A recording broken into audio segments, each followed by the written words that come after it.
Herschel, I think enough of your intelligence to assume that you know that's not going to happen. My niece is staying with me and is under my protection. She's not going to blab your precious secrets, because she's intelligent and not suicidal. So are we good? I heard the chuff at what sounded like irritated disbelief from the other man. No, Ted. We're not good. You need to remember your place. You are only important because we find you useful. You have no power on your own.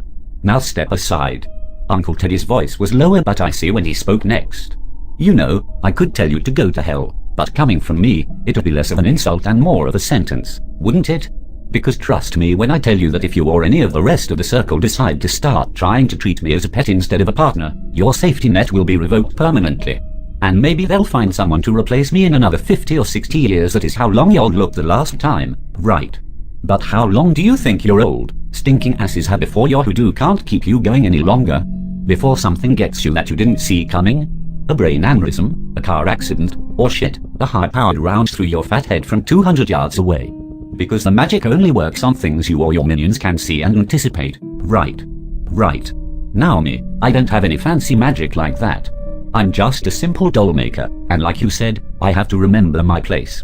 It seems to me, if I had any sense at all, I'd take some of the millions of dollars y'all have kindly paid me over the years to put out contingency contracts on all of my associates in case someone decided to try to step on my neck one day. Take me down from a simple doll maker to somebody's cur dog. Why, if I had a brain in my head, I'd tell them that if they hear I'm dead and don't get a correction from me personally within a week, they should take revenge on whoever did it. And since those fellas and ladies, I would assume are assassins, not detectives, and because I'm just a simple doll maker not sure of who would ever want to do me harm, I tell them to just complete all the contracts to make sure they got the right one. When Myers spoke next, his voice was shaking and pleading. We would never hurt you. You're our friend and we do need you, of course. But she has to go. This isn't coming from me. It's from the top. My uncle gave a short laugh. See, the problem with that is I just updated my contracts 20 minutes ago. Cost a bit extra, but that's okay. Worth it to see my family safe. If anything happens to my niece or her family, same rules apply. You're right about one thing though, Herschel. You are my friend. You all are. And so I'm just going to forget this happened at all. You just came by to visit tonight, right? To say hey? There was a stretch of silence, and Ted's voice was as hard and cold as river rocks when he spoke next. I said, isn't that right, Herschel? Yeah. That's right. The other man sounded utterly defeated now. Good.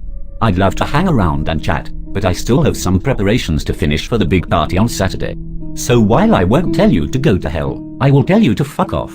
I heard the door slam and then Uncle Teddy was coming back in, a grim smile on his face. That bought us some time at least. We'll see how much. I went cold. Time. As in, you think they're still going to try and get me? He raised an eyebrow. Oh yeah. Definitely.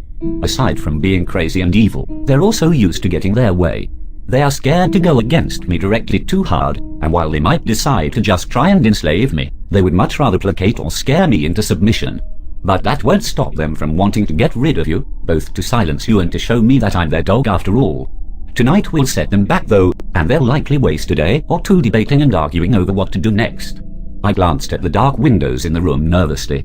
What's to stop them from just killing me with a spell or sending a monster in after me if they have all this power? He nodded. A good thought, but it wouldn't work. Over the years I've made more than $1 in exchange for services.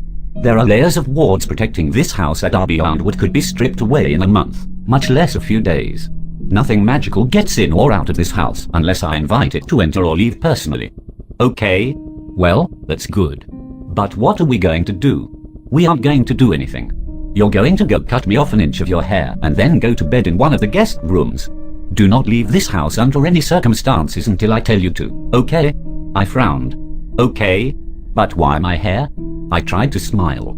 Planning on making me a doll too? He didn't return the smile. Well, yes. Of course. For a variety of reasons, but the most salient to you being that most likely if you die any time in the next few weeks you're going to hell. I felt the dull roar of panic building in my ears. What are you talking about? Why would I go to hell? I'm not a bad person. Teddy sighed. You have to stop looking at it as black and white or right and wrong. There are rules for how you get sent to hell and how you get out. Because you can get out without using a cheat like the dolls, but it usually takes several hundred or thousands of years. But I digress. The point is that you did an infernal ritual tonight and violated the rules of hell in the process. You didn't know what you were doing, so that helps a bit, but you'll still carry a stain around for a while. The good news is that something isolated like that fades after a bit. If you died a few months from now, all would likely be fine. If you got hit by a bus tomorrow, well, I'd lay odds that you're going to hell. So you're going to make me a doll for in case I get sent to hell. He smiled thinly. Yet, there are scissors in the bathroom. Underlayers are fine, not trying to make you look like a mental patient. For most of the next day, Uncle Teddy was holed up in his workshop working on my doll and other preparations. He said my doll was going to be extra special, so he had to take more time than usual to get everything just right. Apparently the other preparations were for a party he was throwing on Saturday. Teddy told me that he had sent out invitations to everyone he made dolls for months ago. The group he knew locally called themselves The Circle, but there were circles all over the world, and over the years he had dealt with many of them. He had billed the party as largely a get-together, where people from different circles could come together and socialize for an evening without any ceremony or ritual to be performed. But the real draw was that he was giving every guest in attendance an updated version of their doll. He said that in the early years since making that first doll, he had made it a priority to learn Latin and French as well as a few other languages that came up in texts he ran across. The pursuit of more knowledge about the memoriam dolls was partially out of curiosity and a desire to keep improving at his craft through greater understanding. But it was also out of a strong sense of self-preservation. He wanted to know where all the emergency exits were, so he surreptitiously became one of the foremost experts in the world on the hellbound effigies he was making. One thing that he learned was that the dolls had a shelf life. They were like a snapshot of the person at the time they were created, and the longer the time between the doll's creation and the person dying and being sent to hell, the longer it would take for the ritual to bring them back. Time was much faster in hell and out of sync with our reality, so an old doll could turn a week into a month or a year or a decade. This worked out well for him, as he had frequent repeat customers. But it also meant that a gift like he was offering was especially prized. He expected the party to be pretty packed, and when I asked him why he was still having it considering everything that was going on, he looked at me incredulously. People have already RSVP'd.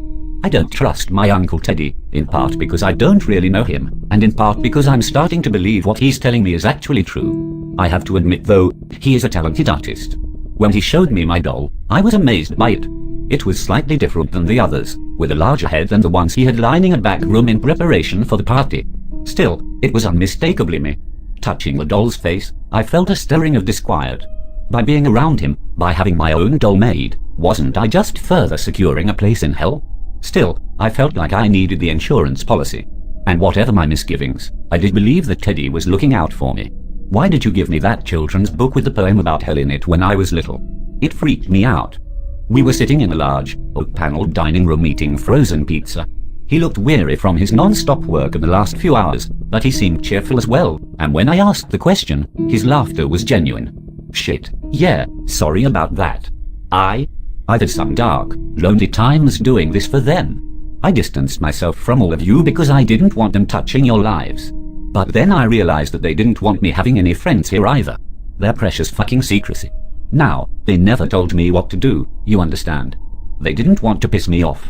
But if I made a friend, dated someone, even hired a prostitute, they would suddenly drop off the face of the earth. After a couple of years of that I gave up. He stared down at his pizza, his face sagging with the weight of his past and his pain.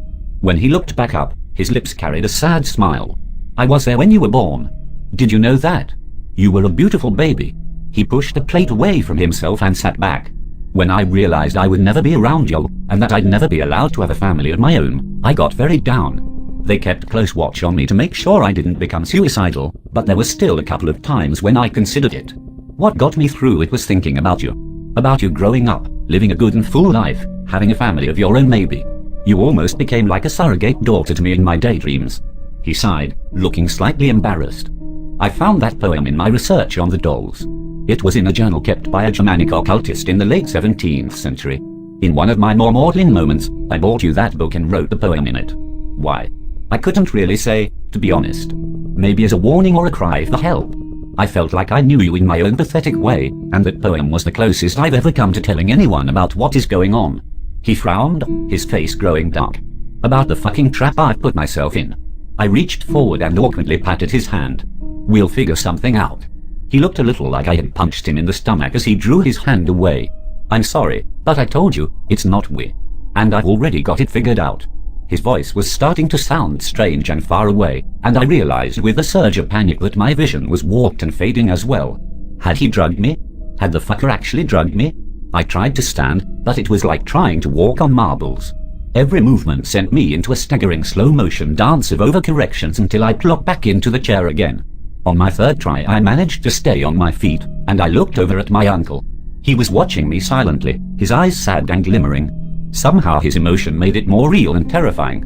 I had to get out of here now before it was the overhead lights glared down at me like half a dozen angry small suns, every one of them intent on boring through my eyelids and into my aching brain. Wincing, I eased my eyes open and tried to look around. I was in a large cinder block room of some sort, possibly some kind of workshop, as I saw a variety of tools and saws hanging on one wall. As I came back to myself a little more, I realized with growing panic that I was strapped down to a table or bench of some kind. I could move my head, but that was all. I started to scream, but a voice to my right quickly silenced me. There, Billy said, her dry cooing sounding like the rustle of a snake shedding its skin. Quit making such a fuss. The old woman came into my field of view, and I saw she looked much the same as she had at the wake, though she was now wearing casual clothes underneath a long, black rubber apron. Millie over there thinks we should keep you alive. Amputate your limbs, of course, but keep you alive in case we need to bring back that uncle of yours again. She's afraid that the blood won't work if you aren't still breathing. She smiled, her yellow, crooked teeth peeking out behind her lips like decaying gravestones.